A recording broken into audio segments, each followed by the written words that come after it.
신앙생활과 기도는 서로 뗄래야 뗄 수 없는 관계입니다. 신앙생활의 가장 큰 두 기둥은 말씀과 기도예요. 그 기둥 중에 하나만 없어도 신앙생활은 성립이 안 됩니다. 병들게 되고 무너지게 됩니다. 그렇다고 해서 무조건 기도만 열심히 한다고 성숙한 신앙이 되는 것도 아닙니다. 기도 생활도 중요하지만 중요한 건 어떤 기도를 드리느냐입니다. 어떤 기도를 드리느냐. 어떤 수준의 기도를 하나님께 드리면서 사느냐. 이렇게 말씀드리면 기도에 무슨 수준이 있느냐 이렇게 말씀하실 수도 있지만 기도에도 분명히 수준이 있습니다. 높은 수준의 기도가 있고요, 낮은 수준의 기도가 분명히 있습니다. 하나님은 낮은 수준의 기도도 무시하지 않고 들어주시지만 우리가 아버지의 마음을 알고 아버지께 더 깊은 관계에 들어가는 높은 수준의 기도로 나아가기를 원하세요. 그러면 높은 수준의 기도를 우리는 어떻게 배울 수 있을까? 그건 바로 하나님의 아들이신 예수님이 우리에게 가르쳐 주신 기도를 살펴보는 겁니다. 기도를. 소위 주기도문이라고 하죠. 너희는 이렇게 기도하라. 예수님이 우리에게 가르쳐 주신 너희는 이렇게 기도하라 하신 기도야말로 우리가 배우고 익혀야 할 최고 수준의 완벽한 기도예요. 따라서 주기도문을 하늘에 계신 우리 아버지 이름이 거룩히 여김을 받으시며 이렇게 주문처럼 외우는 형식적인 기도를 하라고 우리에게 가르쳐 주신 게 아닙니다. 이 기도는. 이 기도에는 이렇게 외워서 그대로 따라하라가 아니고 이 기도의 내용을 이해하고 너희도 이 내용을 가지고 기도하라는 거예요. 보면 6장 9절 다시 봅니다. 그러므로 너희는 이렇게 기도하라 그러시죠. 이렇게 기도하라. 이렇게 기도하라는 건 이 구절을 반복해서 외워라. 불교 신자들이 남아비태불 관세음보살을 외우듯이 하늘에 계신 우리 아버지 이름을 거룩히 여김을 받으시며 이렇게 하라는 게 아니라 이게 무슨 내용인지를 일단 이해하고 이 내용에 맞춰서 내 기도를 이렇게 쌓아가야 돼요. 만들어 가야 돼요.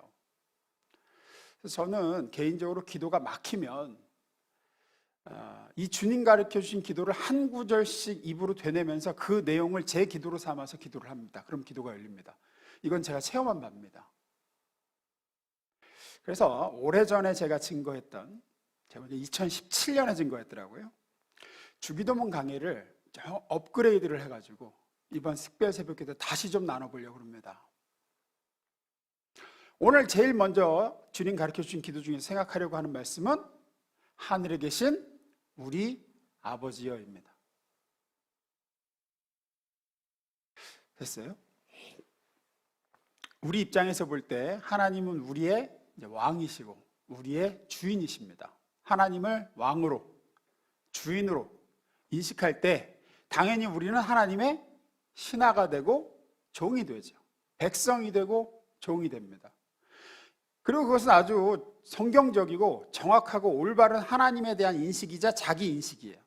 실제로 하나님은 우리의 왕이시자 주인이시고 우리는 하나님의 백성이자 종입니다. 물론 하나님은 우리가 당신을 왕으로 주인으로 우리 자신을 당신의 백성이자 종으로 여기며 사는 것을 옳게 여기시고 귀하게 여기세요. 그러나 하나님이 가장 우선시하시고 좋아하시는 당신과 우리의 관계는 왕과 백성도 주인과 종도 아닌 부모와 자녀 관계입니다. 하나님은 우리가 하나님을 아버지로 인식하고 아버지로 부르는 것을 가장 기뻐하세요. 그럼 어떻게 할 수 있느냐? 예수님이 가르쳐 주신 기도에서 알 수 있어요. 너희는 이렇게 기도하라. 하늘에 계신 우리 왕이시여도 아니고 하늘에 계신 우리 주님이시여도 아니고 하늘에 계신 우리 아버지시여라고 부르라고 가르쳐 주셨기 때문이에요. 세상에 부모를 잘 만나는 것처럼 중요한 복은 그다지 많지 않습니다. 부모를 잘못 만나 놓으면 죽을 때까지 고생입니다. 또한 그것이 자녀에게 끼치는 영향이 얼마나 큰지 모릅니다. 어렸을 때 잘못 틀어져 놓으면 이건 그 뒤로 이걸 다시 바로잡기에는 너무너무 힘들어요. 근데 어떻게 틀어지냐? 부모 잘못 만나면 틀어집니다. 친구 잘못 만나는 거하고는 뭐 비교가 안 되는 영향력이에요. 반대로 좋은 부모와 훌륭한 부모를 만난 자녀들은 참으로 복을 받은 인생이죠. 다들 동의하시지만 누가 뭐래도 사람은 부모를 잘 만나야 됩니다. 가장 크고 중요한 복 중 하나입니다. 근데 안타까운 건 이 복은 내가 어찌할 수 있는 영역이 아니에요. 아니라고요. 뭐 태중에서 기도해서 부모가 바뀔 거예요. 뭐 어떡할 거예요, 이거를. 그런데 여기에 기쁜 소식이 있습니다. 여러분, 예수를 믿는 것이, 예수님을 만나는 것이 우리 인생에 왜 가장 큰 복이 되는 줄 아세요? 예수 믿어서 받는 최고의 복 중에 하나가 뭡니까? 그것은 하나님이 내 참 부모가 되어주시는 복입니다.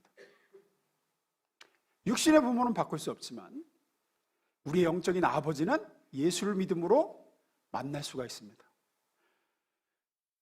좋은 부모 만나는 것이 가장 중요하고 큰 복이라고 했는데, 최고의 부모이신 하나님을 나의 아버지로 모시게 되는 것이야말로 우리가 이 땅에서 누릴 수 있는 가장 큰 복 중 하나입니다. 우리 교회 안에도 이제 부모로 인한 상처를 가진 사람들이 많아요. 역기능적인 가정에서 깨진 관계 속에서 이게 아버지상이 무너진 분들이 많아요. 그래서 이런 분들은 하나님 아버지라는 말이 처음부터 그렇게 은혜로 다가오질 않습니다. 어려운 거예요, 마음이. 그래서 오늘 우리 본문에서 너희는 이렇게 기도하라. 하늘에 계신 우리 아버지여 라고 이 하나님 아버지를 생각할 때 내가 경험한 육신의 아버지를 자꾸 떠올리시면 안 돼요. 또 한국적인 정서에 있는 그 아버지를 하나님 아버지라고 생각하시면 안 됩니다. 한국적 정서에 있는 아버지는 어떤 존재입니까? 어렵죠. 좀 어렵죠. 속정이야 어떨지 몰라도 이렇게 표현 그렇게 많이 안 하고 그런 아버지죠. 그래서 어떤 의미에서 성경이 그려내고 있는 하나님 아버지는 우리 한국적 정서에서 보면 엄마 같은 아버지예요. 엄마 같은 아버지. 성경이 말씀하고 있는 하나님 아버지는 한국적인 정서가 얘기하는 아버지라기보다는 한국적인 정서에서 이해하려고 그러면 엄마 같은 아버지. 왜냐하면 탕자의 비유 같은 데 보면 멀리 집 나간 아들을 동구 밖에서 막 눈이 짓무르도록 기다리죠. 우리 한국적인 정서에서 보면 누가 보통 그렇게 합니까? 엄마가 그렇게 합니까? 아버지가 그렇게 합니까? 엄마가 그러죠. 아버지는 그렇게 모르게 속으로는 기다리겠지만 그렇게 가서 아들이 오면 막 끌어안고 입을 맞추고 이런 아버지는 조금 아니잖아요. 뒷짐 지고 왔냐 뭐 이러고 이제 뒤에 가서 울지는 몰라도.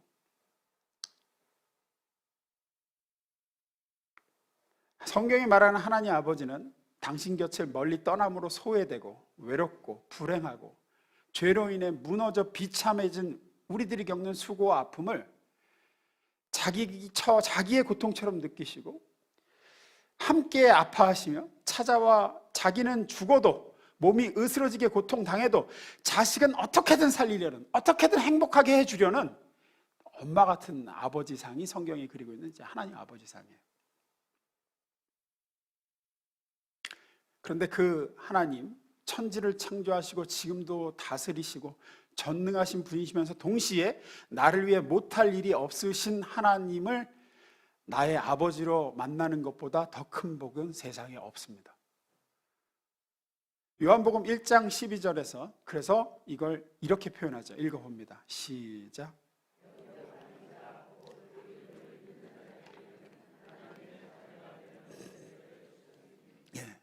이 복을 권세라고 표현을 한 겁니다. 하나님을 너의 참 부모로 만나는 복, 그건 권세다. 다윗은 우리가 잘 알고 있는 시편 23편을 졌습니다. 여호와는 나의 목자시니. 하나님을 자신의 목자라고 다윗은 고백했죠. 아직 예수님이 오시기 전이라 다윗은 하나님을 아버지가 아닌 목자로 불렀습니다.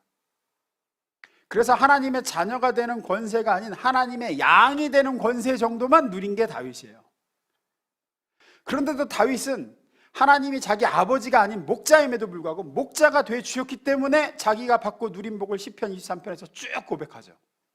1절 봅니다. 1절만 봅니다. 여호와는 나의 목자시니 내게 부족함이 없으리로다. 그 뒤에 나오죠. 푸른 초장으로 인도하시고 힐만한 물가로 인도하시고 사망의 음침한 골짜기라도 그의 주입하며 막대기가 나를 안위하시고 쭉 나갑니다.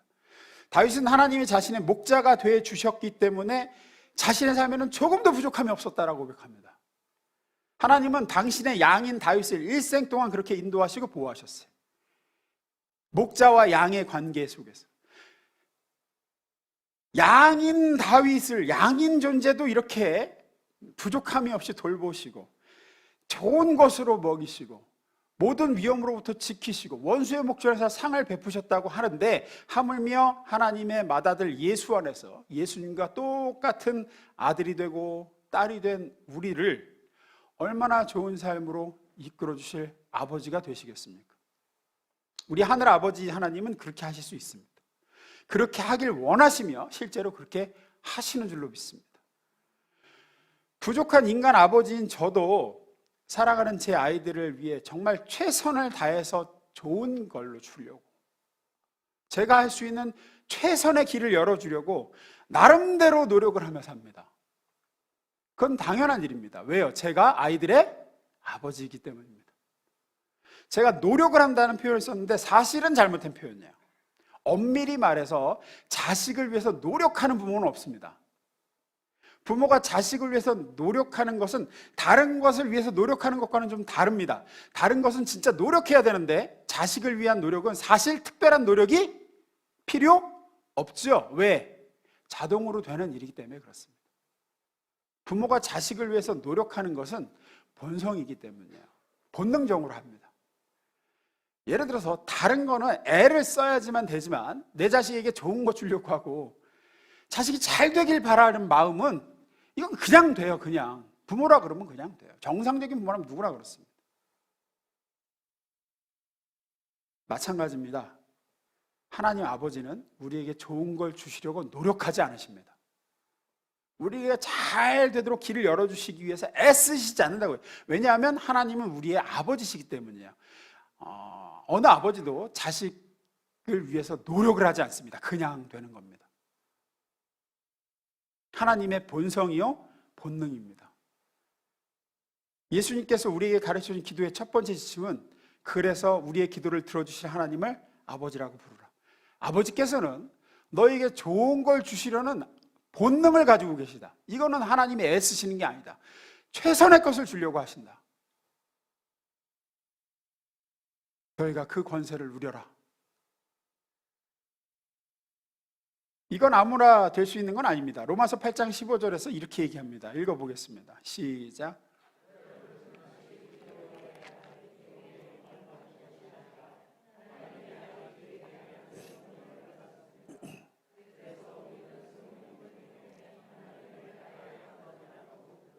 네, 택하여 불러 성령으로 거듭나게 하신 자녀이기에 우리는 종의 영을 받은 게 아니라 자녀의 영을 받아 나의 아버지, 다른 번역에는 아바 아버지라고 부르라 하셨습니다.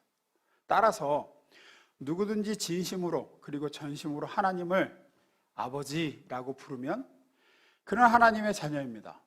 아무나 그렇게 아버지라고 부를 수 있다고 얘기하지 않습니다. 오늘 지금 읽은 대로 성령을 받은 존재만이 성령님을 통해 예수 안에서 하나님을 나의 아버지라고 부릅니다. 그렇게 성령 안에 하나님을 아버지로 부르는 하나님의 자녀가 되는 권세를 축복으로 누리게 됩니다. 그러니 힘들고 어려운 일을 만났을 때마다 아버지를 부르시길 주임으로 축원합니다. 그 아버지는 말씀드린 대로 자기의 자녀를 위해서, 예수님도 여러 번 말씀하셨어요. 너희가 악한 부모일지라도 제 자식에겐 좋은 걸 주려고 하지 않느냐. 하물며 너희 하늘 아버지께서 너에게 좋은 걸 주시지 않겠느냐. 그건 하나님의 본성이다. 자식에게 좋은 걸 주시려는 하나님 아버지. 기도가 막힐 때는 이것저것 길게 기도하지 않아도 됩니다. 어지간히 힘들 때는 이런저런 기도가 나오는 법이지만 진짜로 다급하고 진짜로 마음이 힘들면 기도 말도 안 나오죠. 그때 구태여 이런저런 말로 기도하려고 하지 마시고 그냥 엎드려서 오늘 주님 가르쳐 주기대로 너희는 이렇게 기도하라. 하늘에 계신 우리 아버지요. 그저 아버지 하고 부르십시오. 어떤 면에서 그거는 기도로서 완벽합니다. 자식이 다급하고 마음이 고통스럽고 힘들어 아버지, 어머니 하고 부를 때 그 부름을 듣고 그 부름에 나서서 도와주지 않을 엄마 아빠는 없습니다. 그래서 성경은 누구든지 주의 이름을 부르는 자는 구원을 얻으리라 라고 말씀하셨고 그것은 맞는 약속입니다. 누구든지 하나님을 아버지로 부르는 자는 아버지로서 당신 자녀들에게 베푸시는 본능적인 축복과 도움을 받게 될 줄로 믿습니다. 하늘에 계신 우리 아버지, 이 한마디에 완벽하고 어떤 면에서 완전한 자녀의 기도가 담겨 있습니다. 하나님을 아버지로 믿을 수 있으시기를 바라고 그 아버지로 부르실 수 있으시기를 바랍니다. 언제나 그 아버지께 달려가 아버지 하고 부르며 도와달라고, 지켜달라고, 채워달라고 그렇게 기도하실 수 있기를. 자식이 부모에게 뭘 달라고 구하는데 걸릴 것은 하나도 없습니다. 자녀됨이라는 신분, 자녀라는 그 관계 하나만으로 족하죠. 내가 이것을 했으니까 부모에게 그러니까 반대급부로 이걸 주세요 하는 자녀는 없습니다. 그냥 자녀라는 사실 하나로 이것저것을 요구할 수 있죠. 그게 자녀의 권세입니다. 우린 예수 안에서 하나님의 자녀가 된 권세를 얻게 되었습니다.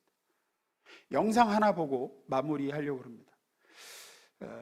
이게 참 앞서 말씀드린 대로 우리 한국적인 정서 안에서 성경이 묘사하고 있는, 증거하고 있는 하나님은 한국적인 정서에서는 아버지보다는 어머니 쪽입니다.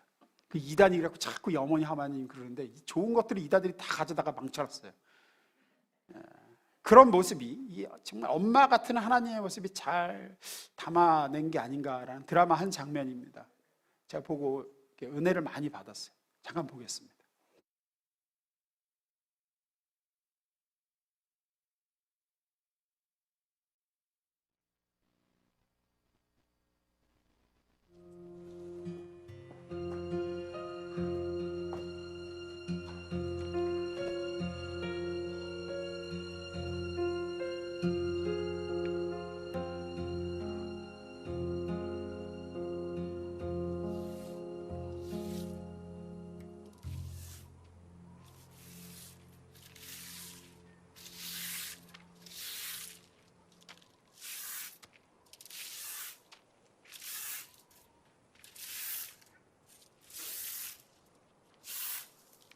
뭐 하시는 거예요, 지금? 하늘나라 눈 쓸어요.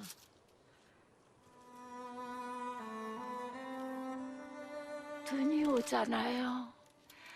우리 아들이 다리가 불편해서 학교 가야 되는데 눈이 오면 미끄러워서.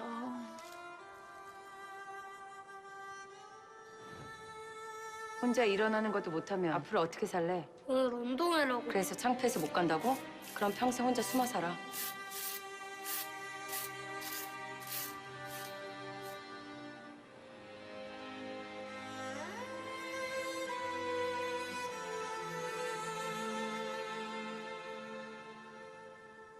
아들은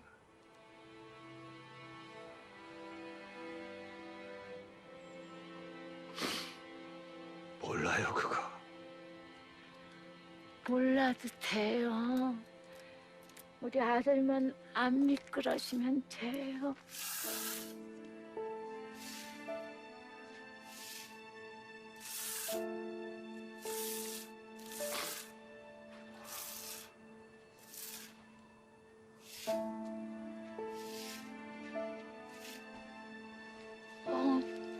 추우실 텐데.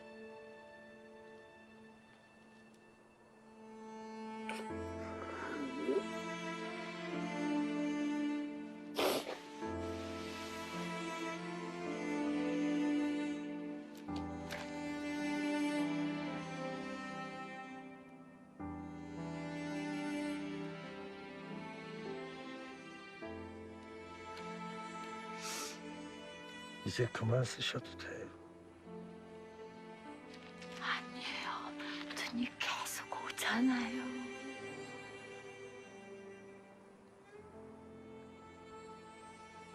아드님,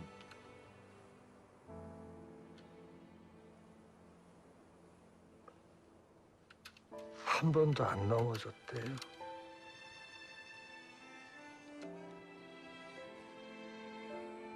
눈 오는 날을 내내 한 번도 넘어진 적 없대요. 정말이에요? 아, 다행이네요.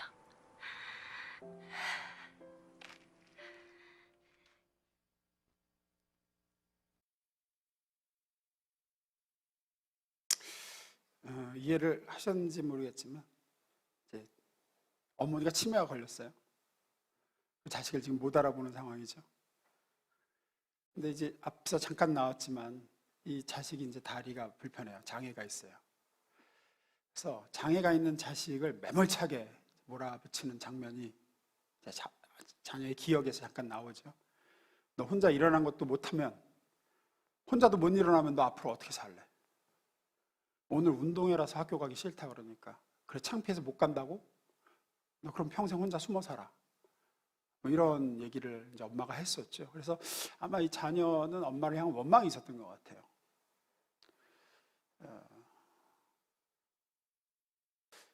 우리 하나님 아버지도 때로는 우리에게 우리가 세상을 이기며 살길 원해서 우리를 매무차게 대하실 때도 있으신 것 같습니다. 그러나 한편으로는 여기 보시면 아시겠지만 다리 불편한 자녀가 눈길에 넘어질까 봐 누구보다 먼저 일어나서 매일 눈을 쓸었던 거예요. 이제 그걸 나중에 지금 이제 알게 된 거죠. 우리 하나님 아버지도 지금도 사랑하는 자녀인 저와 여러분이 우리가 감당치 못할 시련에 넘어질까, 시험당해 무너질까, 우리의 앞길을 예비하시고 우리보다 먼저 가셔서 우리의 인생길을 쓸고 닦아 평탄케 해주고 계십니다. 그 아버지께 오늘 이 새벽에 나아가 아버지 하고 부르며 기도하실 수 있게 되기를 주의 이름으로 축원합니다. 그 하나님 아버지를 아직 못 만나신 분은 꼭 예수 믿으시고 그 하나님을 내 아버지로 모시는 이 놀라운 복을 누리실 수 있기를, 이미 사랑받는 아들이 되고 딸이 되신 분은 그 권세를, 나를 위해서 정말 최선을 지금도 다하고 계신 그 하나님 자녀가 되는 권세를 쓰시고 누리시고 구하셔서 받으시기를 주의 이름으로 축원합니다. 기도하겠습니다.